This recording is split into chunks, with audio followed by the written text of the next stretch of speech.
रात के अंधेरे में चाणक्य और चंद्रगुप्त हाथ में मशाल लिए एक सुनसान रास्ते पर चल रहे थे। चंद्रगुप्त ने चाणक्य से अचानक रात में निकलने का कारण पूछा तो उन्होंने जवाब देते हुए कहा, आज रात हमें किसी खास व्यक्ति से मिलना है। चंद्रगुप्त ने उत्सुकतावश पूछा, कौन है वे और हम किस काम को लेकर उनसे मिल रहे हैं? चाणक्य चंद्रगुप्त की ओर देखकर बोले, धैर्य चंद्रगुप्त, धैर्य। कुछ देर में तुम्हें पता चल जाएगा कि हम किससे मिलने वाले हैं। यह सुन चंद्रगुप्त अब एक आज्ञाकारी शिष्य की तरह चाणक्य के साथ चलने लगा। उनके पीछे अंधेरे की आड़ में चल रहे गुप्तचर ने चाणक्य पर तीर तान दिया था, लेकिन उनकी बात सुन वो मन ही मन बोला, इतनी रात में अगर यह दरिद्र किसी से मिलने जा रहा है तो जरूर कोई महत्वपूर्ण आदमी होगा। चलो, दो से भले तीन। अब जब नियति ने ही तीन लोगों का मरना तय कर लिया है तो मैं तो बस एक साधन मात्र हूं। यह सोचते हुए उसने तीर वापस तरकश में रख दिया और उनका पीछा करने लगा। कुछ दूर चल चाणक्य चंद्रगुप्त को ले घने जंगल की ओर बढ़ गए। जैसे जैसे वो आगे बढ़ने लगे, पेड़ों से छन के आ रही चांद की रोशनी फीकी पड़ने लगी। थोड़ी ही देर में चाणक्य के हाथ में चल रही मशाल तेल की कमी के कारण बुझ गई और वो बगैर किसी रोशनी के चुपचाप आगे बढ़ने लगे। उनके पीछे चल रहा गुप्तचर अब अपना संयम खोने लगा था। मशाल के चलते उसे चाणक्य पर नजर रखने में कोई दिक्कत नहीं हो रही थी, लेकिन अब इस अंधेरे में चाणक्य और चंद्रगुप्त का पीछा करना अपने आप में एक चुनौती बनता जा रहा था। उसने अब और समय न गवाते हुए उन्हें मारने के इरादे से तरकश से एक तीर निकाल लिया। तीर प्रत्यंचा पर चढ़ा। वो चाणक्य और चंद्रगुप्त के पांव से हो रही आवाज की ओर अपना ध्यान केंद्रित करने लगा। उस गुप्त अंधेरे में अब आवाज ही उसके तीर को उसका लक्ष्य भेदने में कारगर थी। वो चौकन्ना हो पदचापों से हो रही आवाज पर कान लगाए हुए था और अगले ही पल उसने कुटिल मुस्कान के साथ तीर चला दिया। एक पल को तीर के सरसराने की आवाज आई और अगले ही पल किसी के जोर से चिल्लाने की आवाज उस जंगल में गूंज उठी। आवाज सुन गुप्तचर को यकीन हो गया कि तीर ने चाणक्य को अपना शिकार बना लिया है। वो बगैर समय गवाए दूसरा तीर प्रत्यंचा पर चढ़ाते हुए उस आवाज की ओर दौड़ा, क्योंकि उसका अगला शिकार था चंद्रगुप्त। अनुमान के सहारे वो जैसे ही आवाज आने वाली जगह पर पहुंचा तो वहां कोई नहीं था। ये देख वो अचंभित था। उसने तुरंत अपना धनुष कंधे पर लटकाया और कमर में लगी तलवार खींच बगैर कोई आवाज किए आगे बढ़ने लगा। लेकिन तभी अचानक उसे अपनी गर्दन पर एक ठंडे धातु के लगने का एहसास हुआ और इससे पहले कि वो कुछ समझ पाता, उस शांत वातावरण में सूरजमल की आवाज गूंजी, तुम पकड़े गए हो, अपनी तलवार फेंक दो। तभी पेड़ के पीछे से उसके सामने चाणक्य और चंद्रगुप्त भी आ गए। चाणक्य को सही सलामत देख उसे समझ आ गया कि यह सब उसे फंसाने की सोची समझी चाल थी। शिकारी अब खुद शिकार बन चुका था। गुप्तचर ने तलवार को जमीन में गिरा दिया। चाणक्य ने गुप्तचर की आंखों में आंखें डाल चंद्रगुप्त को संबोधित करते हुए कहा, चंद्रगुप्त, तुमने प्रश्न किया था ना कि हमें किससे मिलना है, तो यही है वो आदमी जिससे हम मिलने वाले थे। चंद्रगुप्त को आचार्य की धैर्य रखने वाली बात समझ आ गई थी। चाणक्य ने अब उस गुप्तचर से प्रश्न करते हुए कहा, जो मसाई सैनिक अपना अधूरा काम करके लौट गया था वो तो शायद अब जीवित भी नहीं होगा। उसकी जगह तुमने ली है। तुम्हें मारने नहीं, नजर रखने के लिए भेजा गया था। मारने का निर्णय तुम्हारा अपना था, वरना यह तीर कल रात ही चल चुका होता। तो कौन है वो जो हम पर अपनी दृष्टि बनाए रखना चाहता है? गुप्तचर की आंखों में मृत्यु का भय दिखने लगा था। उसके होंठ कांप रहे थे, लेकिन उन होठों से शब्द नहीं निकले। चाणक्य ने उसके डर को भांपते हुए कहा, मेरा उद्देश्य तुम्हें मारना नहीं है। ऐसा कहते हुए उन्होंने जंगल में बने पतले से रास्ते की ओर इशारा करते हुए कहा, ये रास्ता देख रहे हो, ये तुम्हारी मुक्ति का रास्ता है। इस रास्ते पर आज रात भर चलोगे तो सवेरे एक नगर तक पहुंच जाओगे, जहां पर तुम एक नए जीवन की शुरुआत कर सकते हो। मगध वापस जाओगे तो भी मृत्यु ही मिलेगी। चुनाव अब तुम्हारे हाथ में है। शर्त बस इतनी है कि अपने स्वामी का नाम बता दो और ये तलवार तुम्हारी गर्दन से हट जाएगी। ये सुन गुप्तचर ने एक बार उस रास्ते की तरफ देखा। वो असमंजस में था। उसे समझ नहीं आ रहा था कि क्या करे और क्या ना करे।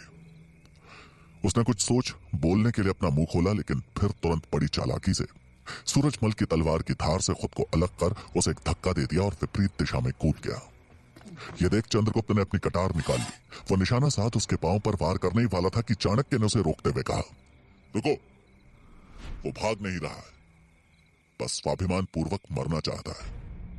चाणक्य का यह वाक्य पूरा हुआ ही था कि उस गुप्तचर ने अपने गले में लटक रही माला को तोड़ उसमें पिरोई एक छोटी सी शीशी को मुंह में डाल लिया। इससे पहले कि सूरजमल अपने आप को संभाल उसे ऐसा करने से रोकता, वो उस विष की शीशी से निकला विष अपने शरीर के अंदर निगल चुका था। अगले ही पल उसके मुंह से झाग निकलने लगे और कुछ ही क्षणों में उसकी मृत्यु हो गई। चंद्रगुप्त यह देख हैरान था। उसने चाणक्य से सवाल करते हुए कहा, आचार्य, अगर यह हमें अपने स्वामी का नाम बता देता तो क्या हम सच में से छोड़ देते? उस मृत गुप्तचर को देख चाणक्य बोले, उससे बात कर मुझे समझ आ गया था कि वो कभी अपना भेद नहीं खोलता। इसे भले ही मेरे दुश्मनों ने भेजा हो, लेकिन इसकी स्वामी भक्ति तुम्हारे लिए एक सीख है चंद्रगुप्त। ये चाहता तो अपने स्वामी का नाम बता के एक नए जीवन की शुरुआत कर सकता था, लेकिन उसके लिए उसकी स्वामी भक्ति और स्वाभिमान दोनों ही महत्वपूर्ण थे। इसलिए उसने हमारी तलवार के बजाय विष खाकर स्वाभिमान से मर जाना ही ठीक समझा।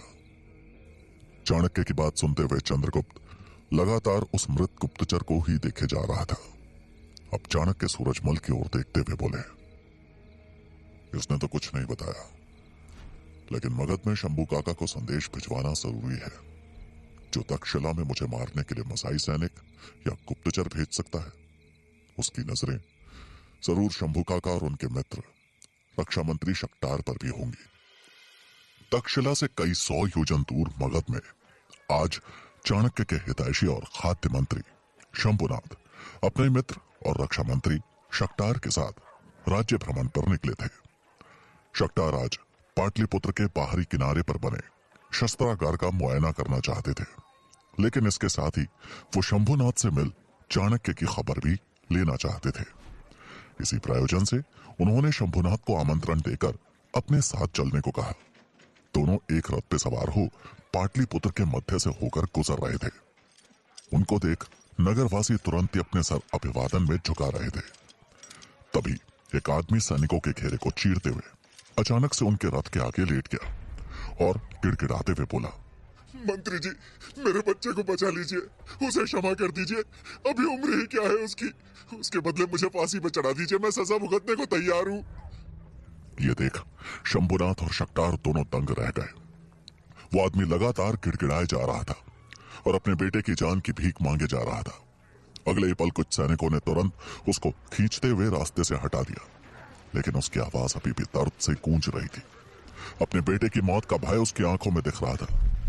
मंत्री शक्टार ने तुरंत ही प्रमुख सैनिक को बुलाकर पूछा, क्या बात है, इसके बेटे को किसने सजा दी है?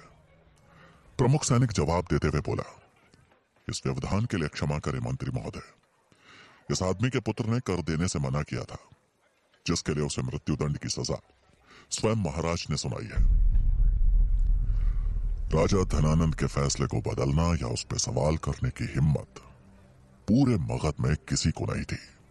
इसलिए शक्टार और शंभुनाथ दोनों चुप हो गए। यह अत्याचार उनको गिलानी में डाल रहा था, लेकिन उनके हाथ बंधे हुए थे। प्रमुख सैनिक के आदेश पर रथ फिर से आगे बढ़ चला। शक्टार और शंभुनाथ के चेहरों पे चिंता की रेखाएं झलक आई थी। कुछ देर शांत रहने के बाद शक्टार ने अचानक शंभुनाथ की तरफ देखते हुए धीमे से कहा, आचार्य, चाणक्य की तरफ से कोई सूचना मिली क्या? यह बोलते वक्त उनकी आवाज इतनी धीमी थी कि रथ चला रहा सारथी भी कुछ नहीं सुन पाया। अभी तक तो नहीं, लेकिन उम्मीद है जल्द ही कोई सूचना प्राप्त हो सकती है। शंभुनाथ ने भी तवे स्वर में जवाब दिया, कोई अच्छी सूचना मिले तो अच्छा है। नहीं तो मगध तो पूरी सूचनाओं से ही भरा है। धनानंद का अत्याचार दिन प्रतिदिन बढ़ता ही जा रहा है। अब आचार्य चाणक्य ही उम्मीद की किरण दिख रहे हैं मुझे। शक्टार ने चिंता जताते हुए दबे स्वर में कहा। उनका रथ कुछ आगे बढ़ा ही था कि तभी उन्हें एक तरफ से आते महामंत्री अमात्य दिखाई दिए, जो अपने रथ पे बैठ राजमहल की तरफ लौट रहे थे।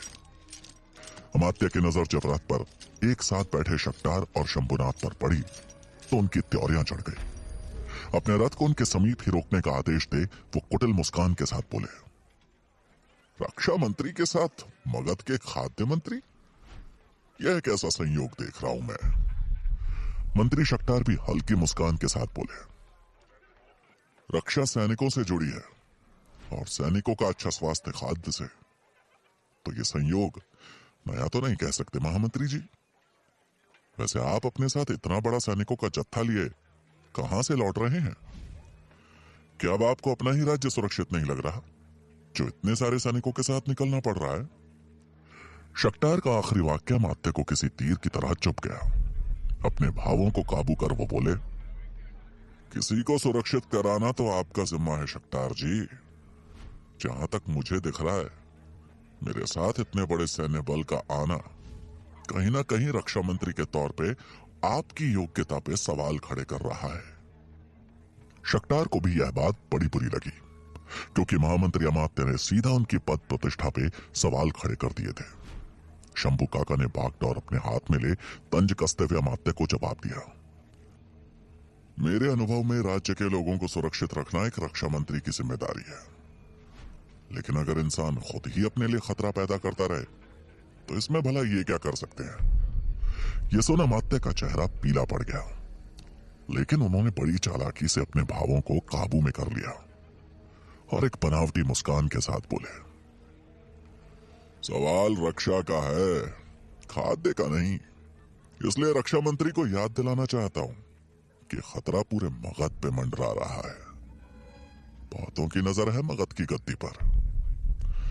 मुझे उम्मीद है आपने उन्हें रोकने की उचित योजनाएं बना रखी होंगी, वरना आपको तो पता ही होगा कि जब पद छूटता है तो वो अपने साथ इंसान की प्रतिष्ठा भी लेकर चला जाता है।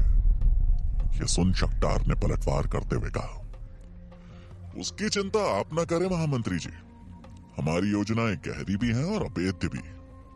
रही बात मान प्रतिष्ठा की, तो इसकी चिंता उन्हें होती है जिनके पास खोने के लिए कुछ होता है। इसलिए मुझे व्यक्तिगत हित के बारे में सोचना नहीं आता।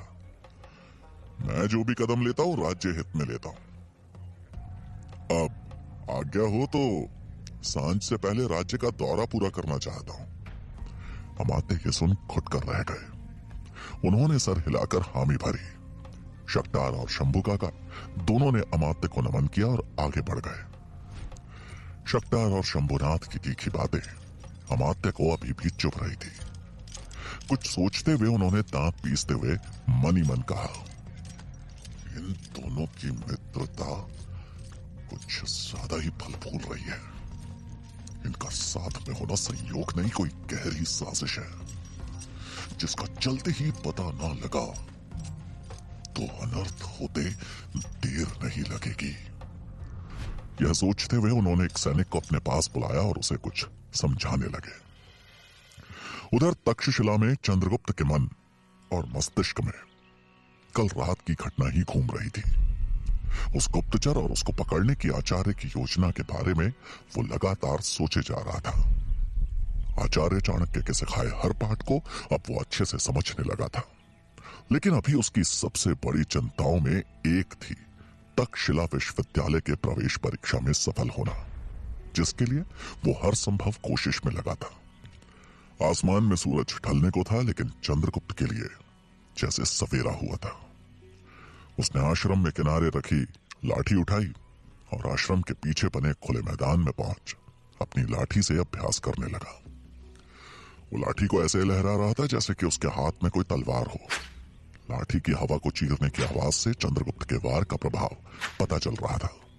उसके अभ्यास की लगन उसकी आंखों में झलक रही थी। आसमान में लालिमा भी गुम होने लगी थी।